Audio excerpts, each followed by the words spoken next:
Alright, Assalamualaikum dan selamat sejahtera semua. Okey, so hari ini 23/5 2025 seperti biasa kalender ekonomi yang terdapat pada hari ini. Jadi pada petang nanti dan juga pada malam kita ada laporan new home sales di Amerika Syarikat.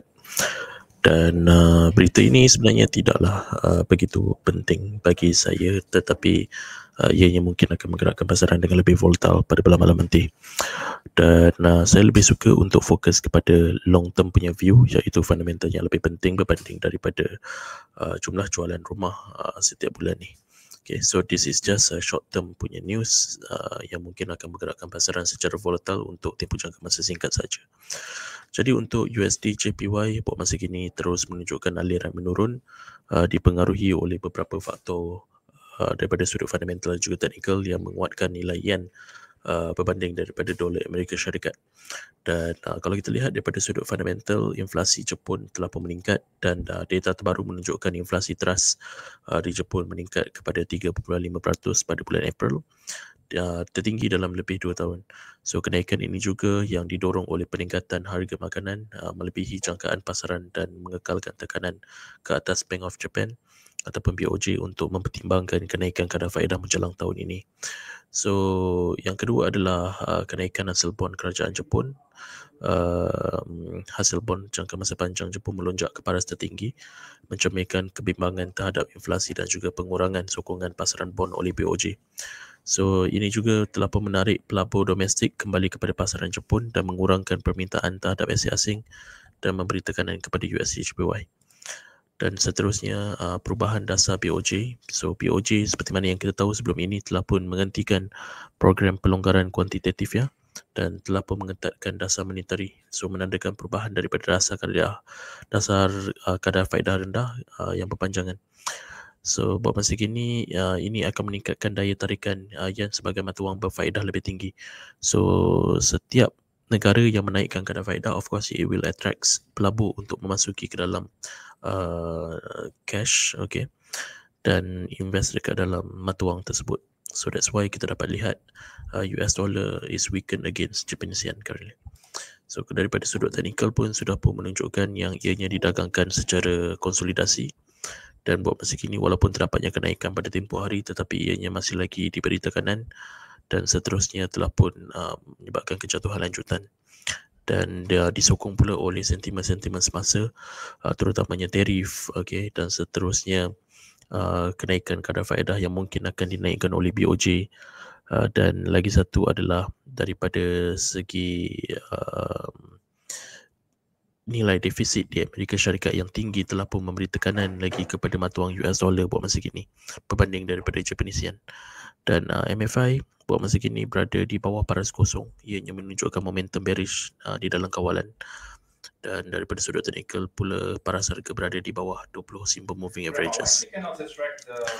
Dan yang seterusnya, kalau kita lihat daripada sudut intermarket analysis, kita dapat lihat kedua-duanya bergerak selari. So ini berdasarkan analisa intermarket, iaitu kita ingin melihat Dixie ataupun US Dollar Index ini dalam keadaan bergerak selari dengan USD JPY.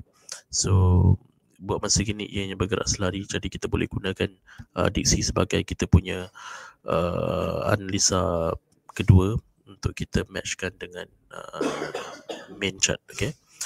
Dan yang seterusnya untuk Dixie, so US Dollar Index terus mengalami tekanan penurunan didorong oleh kebimbangan terhadap defisit fiskal Amerika Syarikat yang semakin meningkat dan reaksi pasaran terhadap dasar fiskal terkini.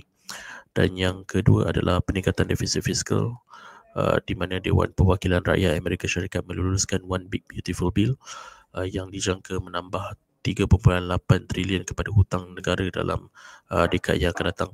So ini meningkatkan defisit fiskal dan menimbulkan kebimbangan di kalangan pelabur mengenai kestabilan fiskal jangka masa panjang Amerika Syarikat.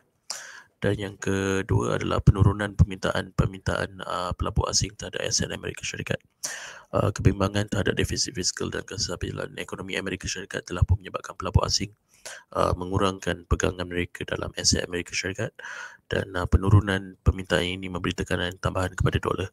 So walaupun hasil bond meningkat, ianya tidak menyebabkan kenaikan di dalam mata wang USD. Dan yang seterusnya adalah penurunan penarafan kredit Amerika Syarikat oleh Moody's. So Moody's menurunkan daripada AAA rating kepada AA1 tak silap saya. Dan seterusnya apabila kadar rating bond ini diturunkan, ianya menjadikan less attractive for investors to buy bonds currently because of penurunan taraf daripada Moody's ini. Dan seterusnya akan memberi impak negatif lah kepada pasaran terutamanya mata wang US dollar dan juga pasaran di Amerika Syarikat. Dan kalau kita lihat daripada sudut carta, sudah pun jelas masih lagi didagangkan dalam keadaan konsolidasi dan berada di bawah paras EMA ataupun Exponential Moving Averages 21 hari menggunakan Fibonacci sequence. Stokastik RSI pula berada di paras oversold, jadi kemungkinan besar akan adanya slightly rebound to the upside. Tetapi kalau kita lihat daripada sudut tempoh jangka masa panjang, ianya masih kekal di dalam konsolidasi. Jadi itu sajalah perkongsian saya untuk hari ini dan semoga kita jumpa lagi pada esok hari dan juga di masa yang akan datang. Assalamualaikum, sekian, terima kasih dan selamat berjumpa semua.